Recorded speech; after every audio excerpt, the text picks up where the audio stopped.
A key theme for me, especially in wearables in my work, is this idea of trying to take reactions or emotions that are normally invisible and making them really visible. A lot of conversation around wearables and our relationships to technology in general is this conversation about control. How are we going to design electronics that we can control? But if you look to nature and you look to sort of just the human body and how we react to things, there's lots of reactions that we can't control cognitively. So I like the idea of making electronics that are actually reading maybe data from your body or from your environment and that are reacting on your behalf, but maybe that you can't entirely control.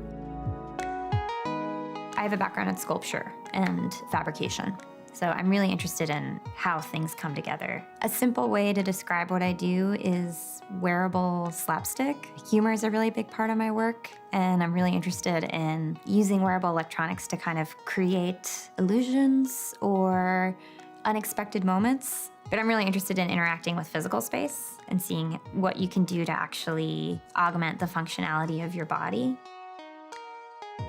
The public speaker is a skirt covered in speakers. I was interested in this idea of trying to take conversations that happen in digital spaces and bring them into physical space.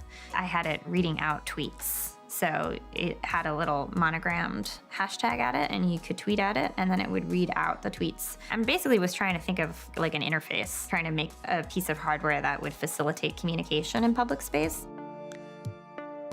The social escape dress, I was thinking of it as kind of the opposite of the way some technology seeks to help you deal with stress, which is generally to help you be more efficient. So I wanted to make sort of the opposite gesture to some degree, like when a magician throws down the smoke bomb and disappears, like this really ridiculous exit from a situation that was uncomfortable. And so it uses a galvanized skin response to read, to some degree, the conductivity of the wearer's skin, which is used as a measure of stress. It's also used in lie detector machines. All of the heating coils and the motors are controlled by relays, and the relays get tripped when we get a high stress response.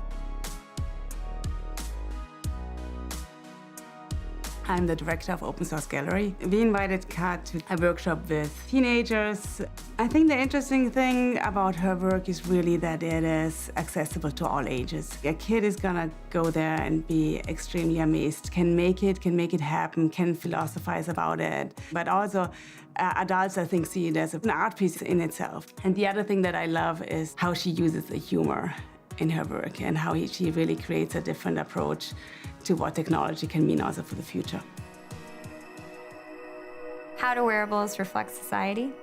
Wearables are not a far stretch from cyborgs, thinking about how to modify the human body and how to either read it or improve upon it or expand on its capability. Wearable design reflects a sort of optimism. I think they reflect our desire to always be sort of bettering ourselves, and I think it comes from a really positive space. Hyundai Motor, connecting art and technology.